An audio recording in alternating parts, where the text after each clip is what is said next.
apreciaciones, no para mí, sino ¿qué recibieron ustedes de ese tema que aprendieron? ¿Alguien quiere manifestar alguna apreciación? Si me lo comparte, yo se lo agradezco mucho, los que estuvieron a las 10. ¿Ninguno? Dime.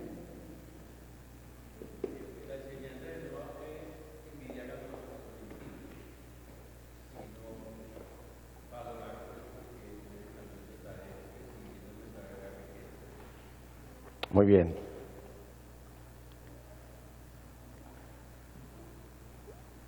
Mientras teníamos la reunión ministerial, el pastor me dijo, me parece tan importante ese tema que predicaste el domingo, que me gustaría que empezaras a desarrollar una serie de mensajes acerca de la envidia. Yo inmediatamente me puse a pensar, bueno, ¿y qué más podría predicar de la envidia? Hay mucha tela para cortar.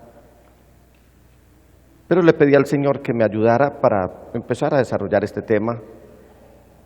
Y hoy quiero compartirles el mensaje que he titulado La trampa de la envidia, segunda parte. La trampa de la envidia, cuidado con caer en ella. Vimos el tema de Asaf, cómo se asomó por la ventana del mundo, cómo vio a los soberbios, cómo vio a los malos que crecían y daban la impresión de estar prósperos, seguros, en terreno firme. Y él se hizo una pregunta, ¿de qué me sirve ser íntegro? ¿De qué me sirve mantenerme en el servicio o al servicio del Señor? ¿De qué me sirve mantener mi integridad? ¿De qué me sirve conducirme como me estoy conduciendo sabiendo que al malo, al soberbio, al perverso le está yendo muy bien? Porque Asaf vio mucho más interesante el bien y la riqueza terrenal que lo que realmente era valioso. Sin embargo, él le dice al Señor algo muy lindo. Palabras más, palabras menos, le está diciendo, aunque no te puedo ocultar lo que estaba sintiendo en mi corazón, yo siempre estoy contigo, es decir, no te voy a dejar. ¿Y sabe para dónde se fue? Se fue para el templo, ahí donde servía usualmente. Y le dice al Señor, ¿a quién tengo yo los cielos sino a ti? Y fuera de ti nada deseo en la tierra. En un arrepentimiento sincero, este hombre hizo honor a lo que significa su nombre. Su nombre significa, Asaf significa el recolector o el que reúne para Dios. Hoy, en esta segunda parte, vamos a ver la trampa de la envidia, cómo lleva a matar. Asaf estuvo a punto de abandonar los caminos del Señor. Hay una frase de esas célebres que algunos pensadores y filósofos sueltan y que tienen alguna significación profunda.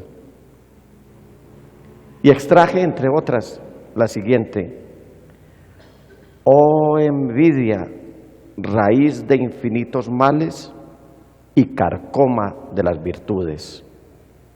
Envidia. Y el apóstol Santiago, hermano del Señor Jesús, conocedor de las Sagradas Escrituras y de la historia de Israel, nos está hablando de que mucha gente llegó a matar por envidia. Llegó a pensar, me voy a quitar este problema de encima y la única manera en que me lo puedo quitar es matando a esa persona quien me está provocando la envidia. Pregunto, si una persona mata por envidia, ¿dejó de ser envidioso? no dejó de ser envidioso, porque es que la fiebre no está en las sábanas. Así que esta noche vamos a ver cómo la envidia tiene serias afectaciones sobre la familia. Y vamos a tomar como ejemplo una familia, la familia de don Adán y la familia de doña Eva, junto con sus muy distinguidos hijos, Caín y Abel. Vamos a ver qué tanto afecta a la familia la envidia. Génesis 4, versículos 1 y 2. Dice la palabra: el hombre se unió a su mujer. ¿Cómo se llamaba su mujer? Doña Eva. El hombre se unió a su mujer Eva. Aquí nos deja muy claro que la familia debe estar sobre la base de un hombre y una mujer, no de dos hombres ni de dos mujeres, porque lo que se busca en esta época, que es la prolongación de la era cainita, porque los cainitas están vigentes hoy. No crean que porque Caín no está, su legado tampoco. Su legado sí está. El legado del cainismo hoy se llama nueva era, y la nueva era está llevando no solamente a la humanidad al humanismo, sino que está tratando de suprimir de tajo la figura modelo de un hogar, del hogar que Dios estableció, un hombre y una mujer. La gente se pregunta, ¿y entonces quién hace de hombre y quién hace de mujer? Es que no se trata de eso. Se trata es que debe haber hogares, según ellos, en los que debe aparecer dos hombres o dos mujeres, nunca con la figura paternal o la figura maternal, simplemente es suprimir. Entonces mire cómo dice: el hombre se unió a su mujer. ¿Cómo se llamaba su mujer? Eva. Y ella concibió y dio a luz a Caín. Y dijo: con la ayuda del Señor he tenido un hijo varón. Ya tenemos 3 personas en ese hogar, ¿cierto? Un papá, una mamá, un hijo, que al parecer, yo estuve por ahí tratando de investigar muy someramente qué quiere decir Caín, y realmente no pude encontrar un significado que me dejara satisfecho, por lo menos que quedara claro. Pero por lo que dice Eva aquí, lo que quiere decir Caín es con la ayuda de Dios, porque ella está diciendo que concibió, dice la palabra, que concibió y dio a luz a Caín, y dijo: con la ayuda del Señor he tenido un hijo varón. Versículo 2. Después dio a luz a Abel, hermano de Caín. Abel se dedicó a pastorear ovejas, mientras que Caín se dedicó a trabajar la tierra. Ahí tenemos un pastor y tenemos un agricultor. ¿Qué profesión tenían los hijos de don Adán y de doña Eva? El uno era pastor y el otro era agricultor. Hasta ahí parece que todas las cosas van bien. Ya tenemos ganado, ya tenemos producto de la tierra, entiéndase vegetales, entiéndase frutales, etcétera, etcétera, etcétera. Pero va a pasar algo al seno de esta familia,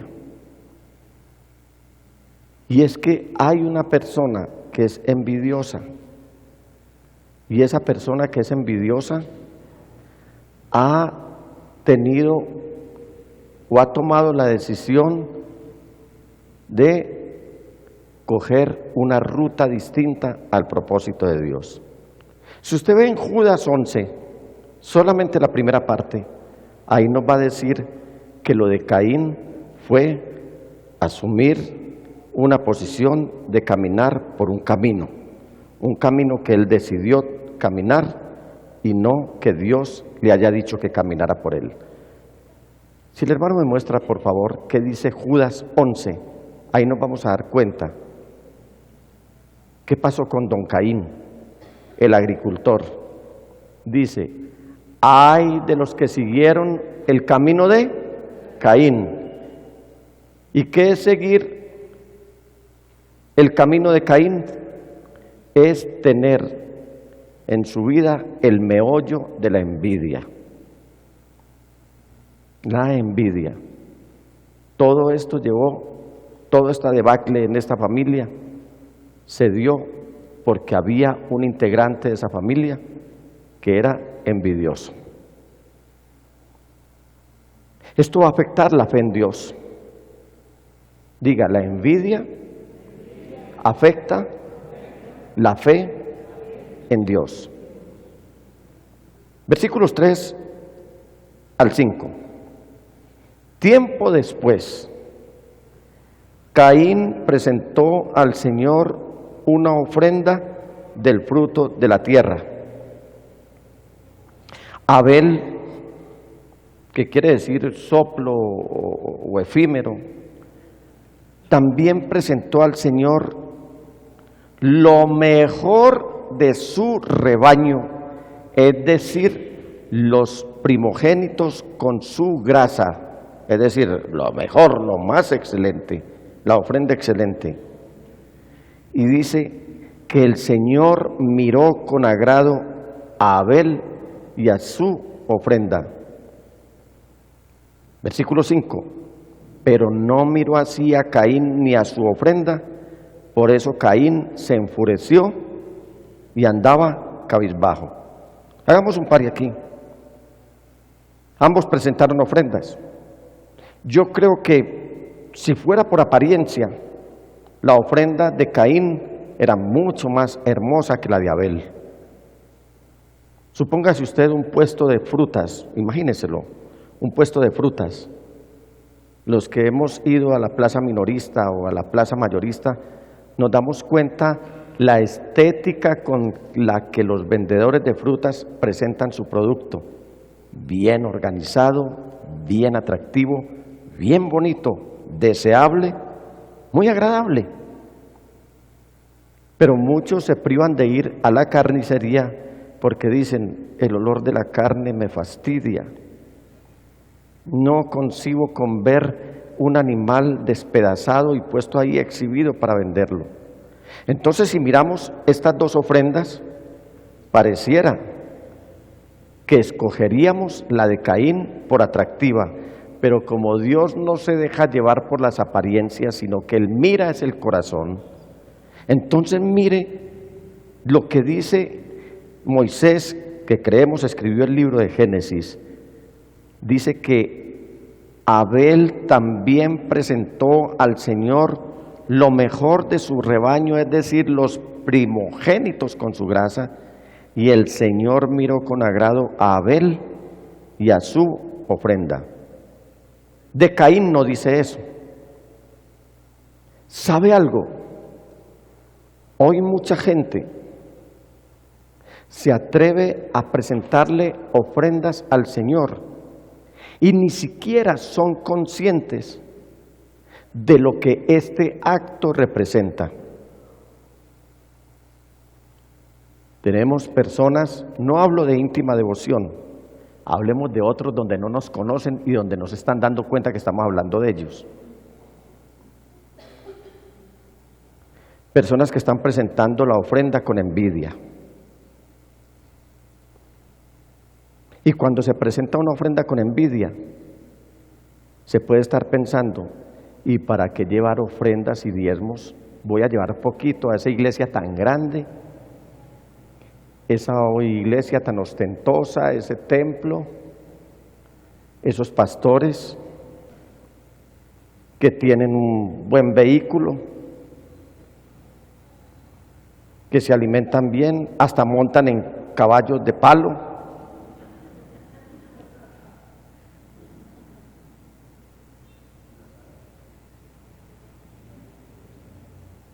No saben ustedes lo que me fascina a mí el caballo, yo me gusta.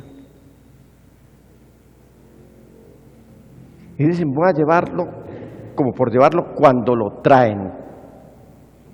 Otros se abstuvieron de hacerlo. Pero como estamos hablando de otra iglesia, de otras iglesias y de otros pastores, algún pastor de esos dijo, a mí el Señor me sostiene de algún lado. Porque es que si una persona diezma o no diezma, no es mi problema, es el dilema de la persona. El llamado en esta noche es: ¿con qué corazón estás trayendo la ofrenda al Señor? Porque a veces llenamos el sobre, a veces le depositamos ahí lo que tenemos que presentarle al Señor, pero no nos paramos, no nos ponemos a pensar: ¿esta ofrenda sí será del agrado del Señor? Y más, ¿yo sí seré del agrado del Señor? Porque es que esto debe ser un conjunto, que la ofrenda le agrade al Señor, y para que le agrade al Señor la ofrenda, tiene que agradarle a Él la persona que es el ofrendador. Porque de Caín dice que él presentó una ofrenda, no dice la ofrenda, como quien dice, sacó lo que tenía en el bolsillo y lo depositó. Un pastor tenía un modelo de decirle a la iglesia: métase la mano en lo más profundo de su bolsillo y dé para el Señor. Y ahí no se recibía nada, porque todos los hermanos muy obedientes metían la mano a lo más profundo del bolsillo, y en el profundo del bolsillo está la menuda. Entonces no echaban sino lo sencillo. Aquí no se trata de la cantidad, con el Señor no se trata de la cantidad, se trata de la proporción. Y proporción es intención. De Caín dice que él presentó una ofrenda. Permítanme, soy reiterativo en esto. Pero de Abel dice que presentó al Señor lo mejor de su rebaño. ¿Entendieron eso? ¿Entendieron eso? No vayan a hacer esto, pero yo conocí una hermana hace unos 40 años, estaba muy nuevo en el Evangelio, ya unos 6 años en el Evangelio. Y esta hermana tenía una venta ambulante ahí en el Parque Berrío. Y ella todos los días hacía el balance de cómo le había ido en su negocito, en su chaza. Inmediatamente separaba el diezmo. ¿Y sabe qué hacía? Iba al Banco de la República y cambiaba esa platica por billetes nuevos, porque ella decía: lo que yo le debo presentar al Señor, todo debe ser excelente. Yo no digo que hagan eso, imagínense ustedes, pero se veía lo que había en el corazón de esta hermana. Y aquí traduce muy bien lo que había en el corazón de Abel, porque dice que presentó al Señor lo mejor de su rebaño, es decir, los primogénitos con su grasa, y el Señor miró con agrado a Abel y a su ofrenda, pero no miró así, es decir, con agrado, a Caín ni a su ofrenda. Por eso Caín se enfureció y andaba cabizbajo, porque aparte de que Caín tenía coto, o ¿cómo es que dice? Aparte de paperas, era cotudo. No solamente no estaba dando lo mejor para el Señor, sino que ahora estaba reclamando reconocimiento de parte de Dios para que él viera con agrado. ¿Por qué? Porque era una persona envidiosa. 3. Entonces, si se afecta la fe, se va a ver afectada también la comunión con Dios. Cuando una persona ve afectada su fe en Dios, ve afectada también su comunión con Dios. Y empieza a tener un comportamiento de aislamiento, un comportamiento de querer hacer cismas, de querer hacer divisiones, de querer llamar la atención con su comportamiento de amargura. Y en el versículo 6 y 7 nos dice la palabra: entonces el Señor le dijo a Caín: ¿por qué estás tan enojado? ¿Por qué andas cabizbajo? Si hicieras lo bueno, es decir, si fueras sincero, si no fueras envidioso, podrías andar con la frente en alto.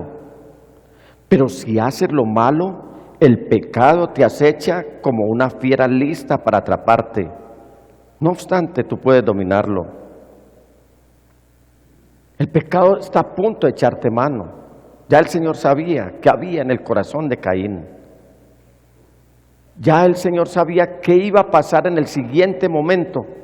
Y por eso le está diciendo a Caín, no creas que porque tú y yo estamos dialogando aquí, es que tus intenciones son buenas. Pero te la pongo así, tienes oportunidad de arrepentirte y de hacer lo bueno. Pero a Caín le pudo más estar enojado y estar cabizbajo. Porque enojo, escondrijo y rencor son sinónimo de muerte. Ya él estaba lleno de rencor.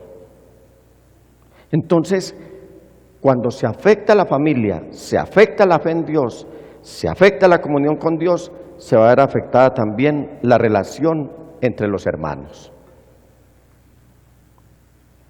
¿No nota usted que cuando una persona viene en enfriamiento espiritual, entonces ya empieza a ver los peros de los hermanos, empieza a ver los peros del pastor, empieza a ver los peros de las personas que están sirviendo en el altar? Empieza a hacer señalamientos. ¿Sabe por qué? Porque ya su fe está nublada, porque ya su comunión con el Señor está rota. Y ahora, entonces, va a romper también la relación entre los hermanos. Mire, Caín habló con su hermano Abel. Mire la sutileza de este hombre. Caín habló con su hermano Abel. Mientras estaban en el campo, Caín atacó a su hermano. ¿Y qué hizo? Lo mató. Alguien dijo, pero entonces se murió una cuarta parte de la humanidad. No, aquí estamos hablando de los protagonistas de esta historia, pero ya había más personas, ya había más hijos de Adán y Eva. Estamos hablando solamente de la historia.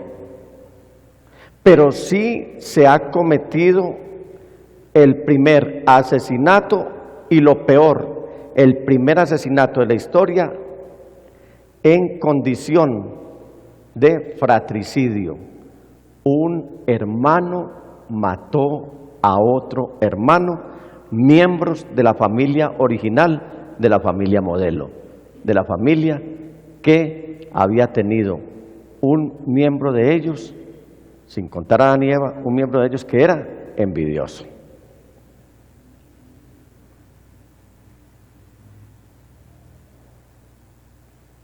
Y a veces nosotros matamos también a nuestros hermanos.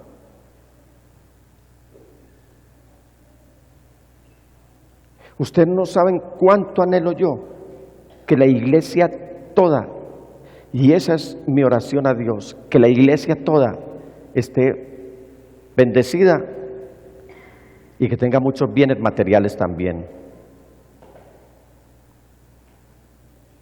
Ojalá nosotros tuviéramos la capacidad espiritual para estar aforados con todo lo que Dios ha prometido a la gente que le es fiel. Cuando algún hermano se nos acerca y nos dice, pastor, he adquirido el carro del año, ustedes no saben el regocijo que yo siento. Pastor, estoy aspirando a un puesto mejor, ánimo. Pastor, me acaban de subir mi sueldo, gloria a Dios. Pastor, después de muchos años, como me tocó una vez, hace algunos añitos, muy poquitos años atrás, un hermano nos llamó al pastor y a mí. Nosotros estábamos atendiendo el arreglo de uno de los instrumentos ahí en Yamaha, en el Tesoro. Y lo que este hermano nos dice es, pastor, después de muchos años, o de varios años, para no caer en la exageración, este año he podido tener la provisión de Dios para poder ponerme una ropa nueva. Yo entré en conmoción, pero una conmoción que me produjo tanto regocijo, tanta alegría, que hice una cosa ostentosa. Yo le dije al pastor, vamos a tal almacén, contamos brevemente esta historia, a ver qué reacción tienen. ¿Y sabe qué hicieron en ese almacén? Pusieron 2 personas para que nos atendieran al hermano y lo atendieran como todo un príncipe. Me alegro de todo eso. Sufren ustedes y yo no sufro. Y no quiero emular aquí al apóstol Pablo, pero yo creo que uno como pastor entiende lo que el apóstol Pablo dijo. Sufren ustedes y yo no sufro. Claro que uno sufre. ¿Gozan ustedes y uno no goza? Claro que uno goza.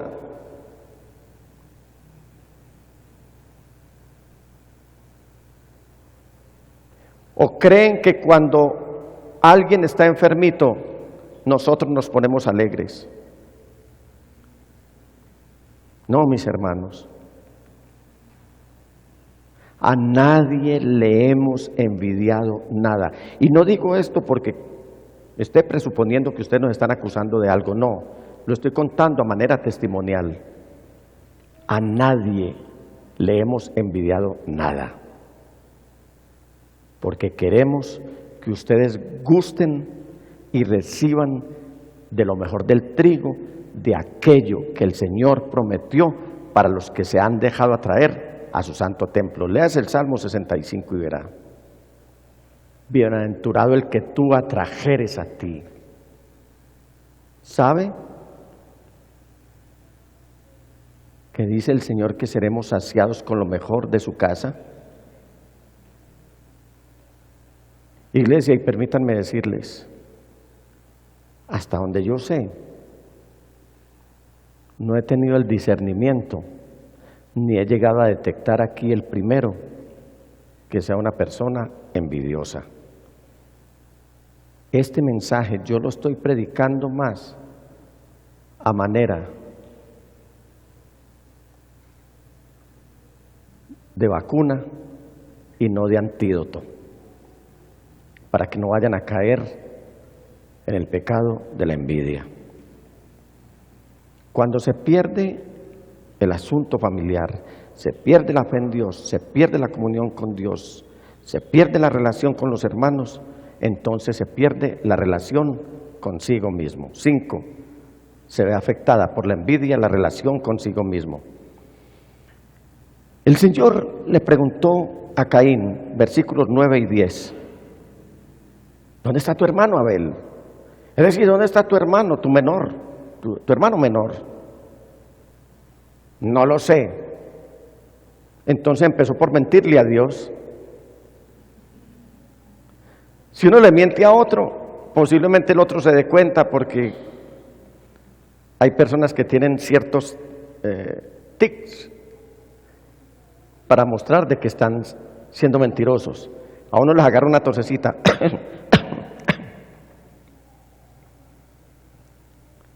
Otros empiezan a mirar para arriba. Y uno es desenróllalo, porque no te quiero hacer quedar mal, pero me vas a decir mentiras.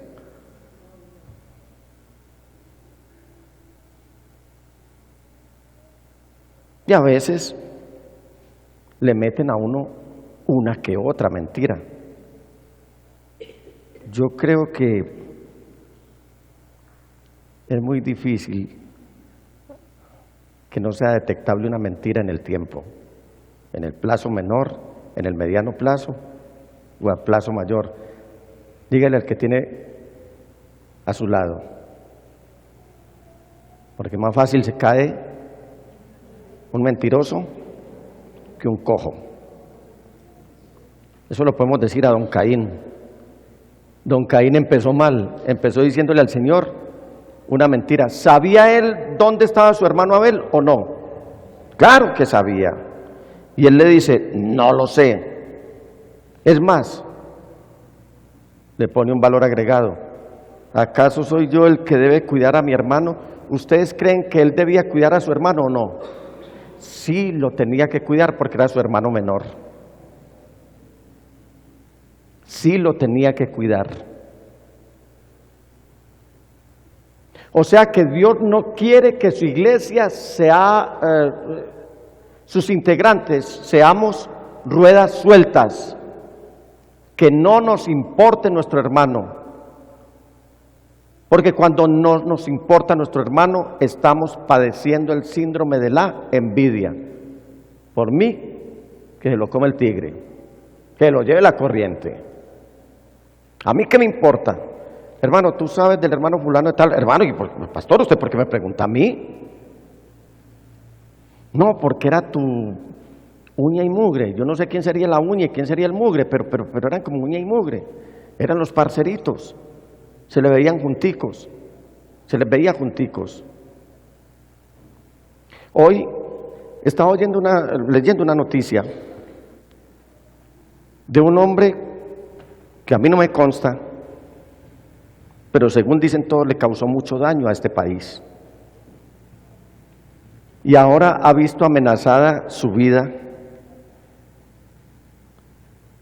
por algunos ex compañeros. Y cuando presentan la reacción de él dice, pero si eran mis amigos, si eran mis compañeros, yo no les he hecho daño, ¿por qué quieren matarme? Y usted puede ver en el Salmo 55 cómo a manera de profecía David está escribiendo también lo que iba a pasar con el Señor Jesús y su pariente de tribu, porque el único discípulo, escuchen bien, el único discípulo de la tribu de Judá que el Señor tenía era Judas.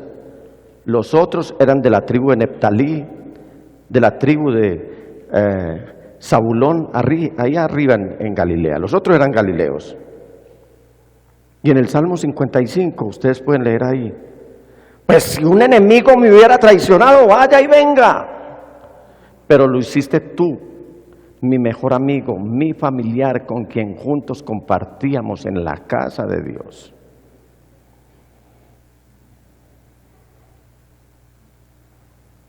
Y aquí hay una frase o una pregunta mejor que todos debemos responder. La pregunta la hace el Señor: ¿dónde está tu hermano? ¿Saben qué quiere decir Abel? Abel quiere decir soplo, pasajero. Y si nos ponemos a pensar, todos somos o un Caín o un Abel en potencia. Un Caín que mata o un Abel que puede morir de una manera prematura. ¿Ustedes creen que esa pregunta del Señor está vigente o no? ¿Ustedes creen que esa pregunta está vigente o no? ¿La repetimos esta noche? ¿Dónde está tu hermano?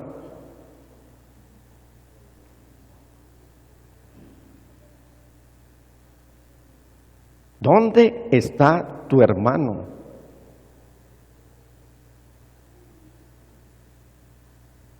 ¿Y qué le vas a responder al Señor? No lo sé. ¿Acaso yo tengo que darme cuenta, cuidar de mi hermano? Pues créame que sí, porque si no vivimos la fraternidad que el Señor ordena que vivamos, en el Salmo 133 nos está diciendo que en la unidad de los hermanos, en la armonía de los hermanos, en la conjugación de los hermanos, ahí es donde el Señor envía bendición y vida eterna. No crea que muchas veces el no tener la bendición del Señor, el no gozar de bendiciones del Señor, es porque muchos están descuidados también, el no saber dónde está su hermano.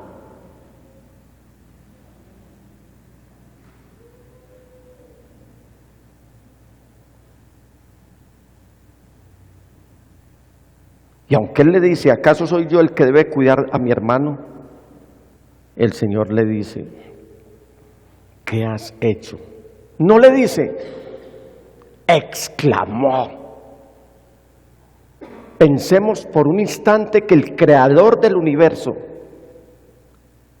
el Dios Sebaot, el Todopoderoso, el Dios de los ejércitos de Israel, ahora está lanzando una exclamación desde sus entrañas, le dolió. Y le está diciendo a Caín, desde la tierra, le está diciendo, ¿qué has hecho? Desde la tierra, la sangre de tu hermano reclama justicia. Ese término sangre ahí en hebreo es sangres o generaciones.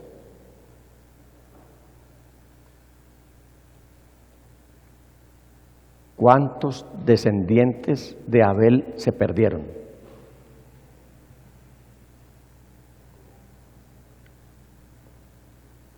Dios no le está reclamando a Caín solamente por su hermano, sino, como lo dice en hebreo, en el hebreo original, las sangres, las generaciones, las vidas de quienes provenían de este hombre al que tú acabas de matar y que es tu hermano y del que me estás diciendo que tú no eras quien debía cuidarlo, sino que lo mataste. Eso trae consecuencias. Y la primera consecuencia es la maldición. Versículo 11. Por eso, o sea, por envidioso, por haber deteriorado la familia, por haber roto la comunión, por haber perdido la fe, por haber roto la relación con tus hermanos, por haber roto contigo mismo. Por eso ahora quedarás bajo la maldición de la tierra. ¿Usted no ha notado que hay personas que no les surte efecto nada en la vida? Son estériles. Es lo que dijo el Señor ahí en Deuteronomio en el capítulo 28, que el suelo se volvería como ¿qué? Como hierro ardiente y el cielo como bronce. Eso le estaba pasando a Caín. Mire lo que se tiró encima.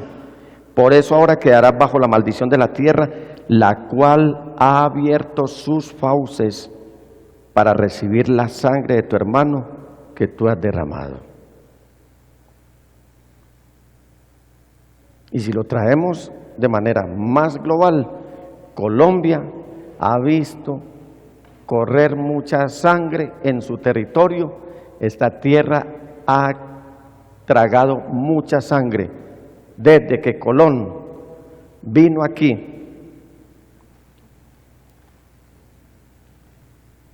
Porque es que lo que es descubrimiento y conquista siempre va a traer derramamiento de sangre. ¿Qué hizo Colón? Descubrió sangre. Tuvo que derramar sangre, matar a nuestros aborígenes.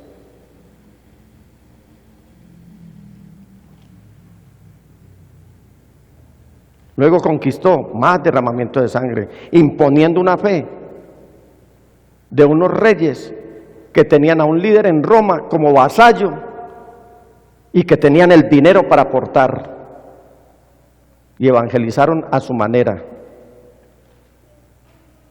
Esta tierra ha tragado mucha sangre, mis hermanos.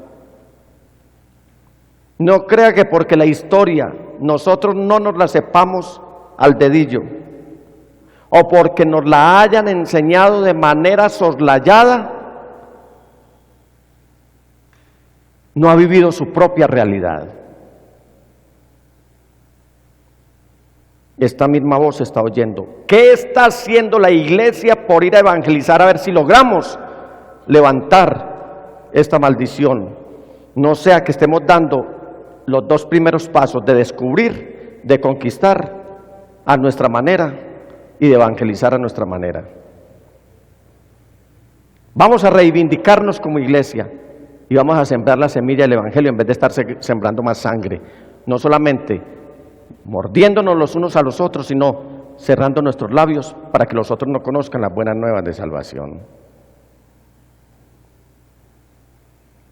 Por eso quedarás bajo la maldición de la tierra, la cual ha abierto sus fauces para recibir la sangre de tu hermano que tú has derramado.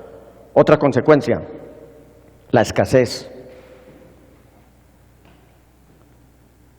Cuando cultives la tierra, no te dará sus frutos. ¡Qué terrible esto! Como dice la canción, tanto trabajar y no tengo nada.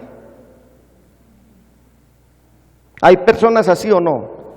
Trabajan y trabajan y trabajan y trabajan y no se les ve nada. Ojo, no estoy generalizando, pero algún ingrediente debe haber ahí. Luego, esa pequeña, esa cosa que no nos permite estar estables, otra consecuencia de la envidia y de haber hecho todo lo que hizo Caín, la fuga. 3, la fuga. Versículo 12b. En el mundo serás un fugitivo errante. Perdónenme la expresión tan coloquial,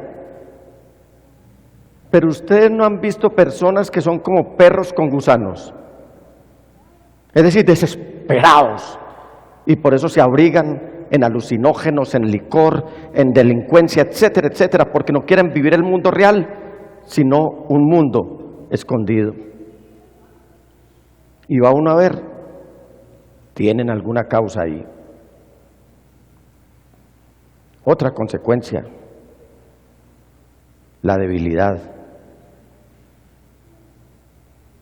Versículo 4:13, capítulo 4:13. Este castigo es más de lo que puedo soportar, le dijo Caín al Señor. Pero si tenía fuerzas para no ir al Señor, tenía fuerzas para no sacrificarle sacrificio al Señor, una ofrenda agradable. Tenía fuerzas para mentirle al Señor. Tenía fuerzas para todo, pero ahora dice, este castigo es más de lo que puedo soportar. Eichmann, el último alemán de los 10 que tenían que ejecutar los judíos para vengar la muerte de las víctimas del Shoah, del Holocausto. Estaba refugiado en Argentina y ahí fue la Mossad, la agencia secreta de seguridad de Israel, y lo pescó y se lo llevaron a Israel para ahorcarlo. Estamos hablando del año 61, hace 58 años.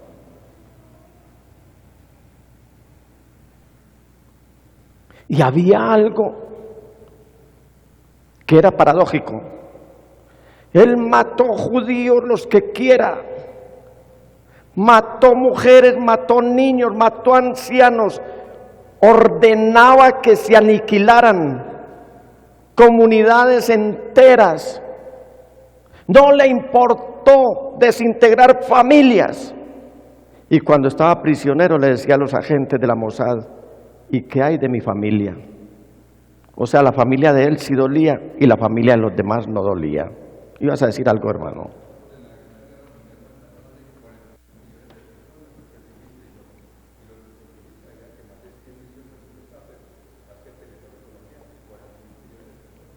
Es decir, la mortandad fue mucha, pero lo que se resalta es que hubo 6 millones de judíos muertos, algunos gitanos también y muchos negros.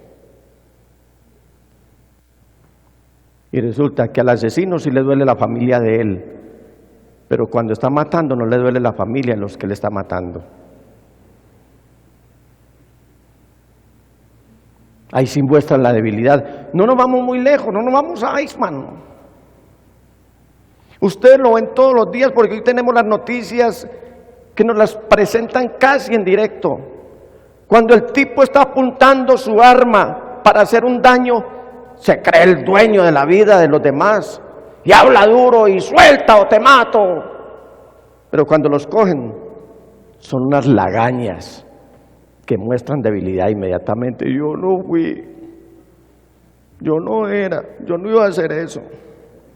Eso le pasaba a Caín. Otra consecuencia, la soledad. Versículo 14. Le dice Caín al Señor: hoy me condenas al destierro. Al destierro. Cierto que es muy conmovedor este diálogo del Señor con Caín. Cómo el Señor le está inquiriendo y cómo Caín le está respondiendo. ¿O qué le está diciendo Caín al Señor? Ninguno aquí ha llegado a probar lo que es el destierro. Yo fui desterrado. Yo sí sé lo que es eso.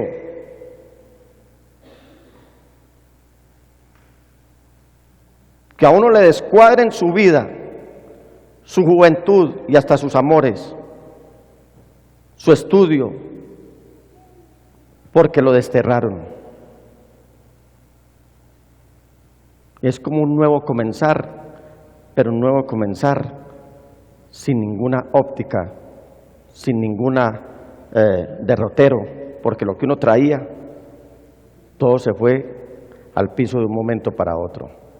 Ahora Caín, que quiso desterrar a su hermano, es el desterrado y está empezando a sufrir los rigores de lo que él hizo, entre ellos la soledad. Otra consecuencia, el tormento, y este sí es muy grave. Y el Señor le dice, o él le dice al Señor: nunca más podré estar en tu presencia. Terrible eso, ¿cierto? Nunca más podré estar en tu presencia. ¿Sabe cuántos hermanos no han vuelto a la iglesia y estando en una cama están clamando por venir a la iglesia? ¿Cuántos deseo estar en la casa, pero cuando tuvieron tiempo no lo hicieron? ¿O cuántos vinieron y nunca supieron que era el último culto al que iban a venir? Y después se desprendieron. Otra consecuencia, la desesperación. Andaré por el mundo errante como un fugitivo. Y otra consecuencia, el miedo al que no le han puesto pantalones, porque dice: y cualquiera que me encuentre me matará. ¿Sabe cuál es el consejo en esta noche, mis amados hermanos? Lo dice el apóstol Juan en su primera epístola, en el capítulo 3, versículo 12. No seamos como Caín, que por ser del maligno asesinó a su hermano. ¿Y por qué lo hizo? Porque sus propias obras eran malas y las de su hermano justas. Y el Señor nos dice que no envidiemos. Señor Jesús dice: así que en todo traten ustedes a los demás, tal y como quieren que ellos los traten a ustedes. De hecho, esta es la ley y los profetas. ¿Se da cuenta todo lo que puede llevar a la envidia? A todo lo que puede conducir la envidia.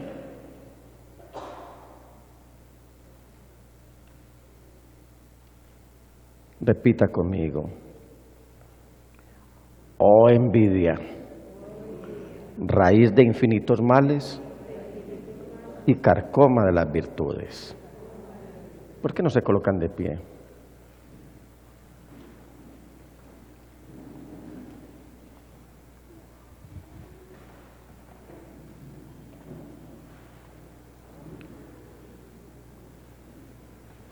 Dígale al Señor: Señor, ayúdame a no envidiar lo de los demás, sino a apreciar lo que tengo.